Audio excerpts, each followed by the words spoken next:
বন্ধুরা, আজ দেখাবো লাঠিওয়ালা ঝাড়ু বাঁধার নিয়ম। আমরা গ্রামের মানুষ, উঠান অনেক বড় থাকে, তাই লাঠিওয়ালা ঝাড়ু দিয়ে ঝাড় দিই।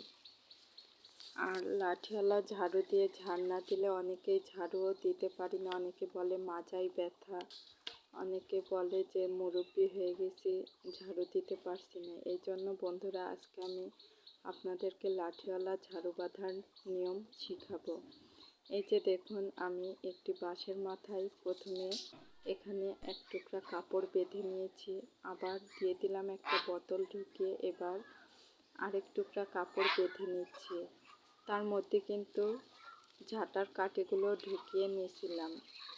এবার এই কাঠিগুলো আস্তে আস্তে ঘুরিয়ে নেব দুই হাতের সাহায্যে। দুই হাত মুড়িয়ে মুড়িয়ে কাঠিগুলো ঘোরাতে থাকবো। দেখুন কিভাবে ঘোরাচ্ছে। আপনারা ধৈর্য সহকারে ভিডিওটি দেখবেন শেষ পর্যন্ত।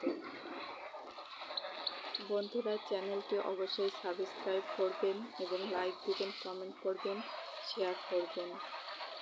দেখুন, আমি দুই হাতের সাহায্যে কাঠিগুলো আস্তে আস্তে মুড়িয়ে নেব, যাতে ঝাঁটাটা একটু ছড়ায়। আর না ছড়ালে আবার ঝাড়ু দিতেও ভালো লাগে না।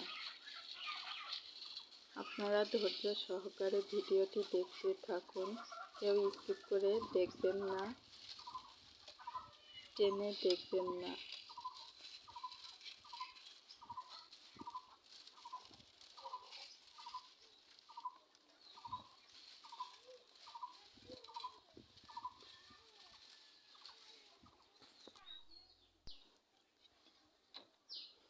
বন্ধুরা, এবার আমার ঘোরানোর পালা শেষ।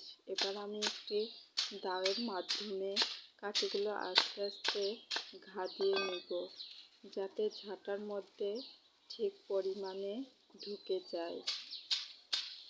এবার আস্তে আস্তে এভাবে বেরোতে থাকবেন, চারপাশ ঘুরিয়ে ঘুরিয়ে দায়ের মাধ্যমে।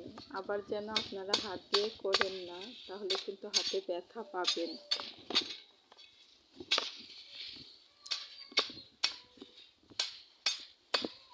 এভাবে একটু সময় নিয়ে ঘা দিবেন, যাতে সম্পূর্ণ কাঠিগুলো ভিতর দিকে চলে যায় আর ঝাঁটাটা যাতে একটু টাইট হয়।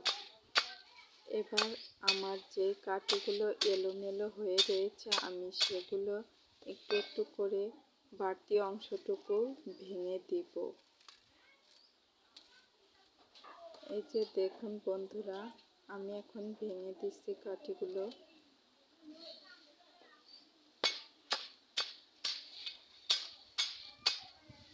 আবার ভেঙে দেওয়ার পরে দা দিয়ে বেরিয়ে নিলাম। এবার ঝাঁটাটা আরেকটু মুড়িয়ে নিচ্ছি, দেখছি ঠিক মতো হয়েছে কিনা। আবারও দেখছি কিছু বাড়তি কাঠি বের হয়ে গিয়েছে, দু একটা আবারও মিল করে ভেঙে দিচ্ছি। এবার দিয়ে দা দিয়ে আবার সুন্দর মতো শেষ ঘা দিয়ে নিচ্ছি, যাতে আমার ঝাঁটাটা সুন্দর হয়, খুলে না আসে টানলেও। এই দেখুন, আমি টেনে দেখছি এবং বাড়তি অংশ ভেঙেও দিচ্ছি। আমার ইজিলি ঝাঁটাটা কিন্তু তৈরি হয়ে গিয়েছে। এই দেখুন, গ্রাম অঞ্চলে কিন্তু এই ঝাঁটাটা বেশি ব্যবহার করা হয়। আপনাদের যাদের যাদের প্রয়োজন, আপনারা কিন্তু এই ভিডিওটা দেখে শিখে নিতে পারেন। তবে বন্ধুরা, আপনারা স্কিপ করে দেখবেন না, টেনে দেখবেন না। ভিডিওটি শুরু থেকে শেষ পর্যন্ত দেখার চেষ্টা করবেন ধৈর্য সহকারে। এবার আমি আপনাদেরকে ঝাড়ু দিয়েও দেখিয়ে দেব আমার ঝাঁটাটা কেমন হয়েছে। এই যে দেখুন, খুব সুন্দর হয়েছে দেখতে। এই যে আমার তৈরি হয়ে গেল বাঁশের ঝাঁটা, লাঠিওয়ালা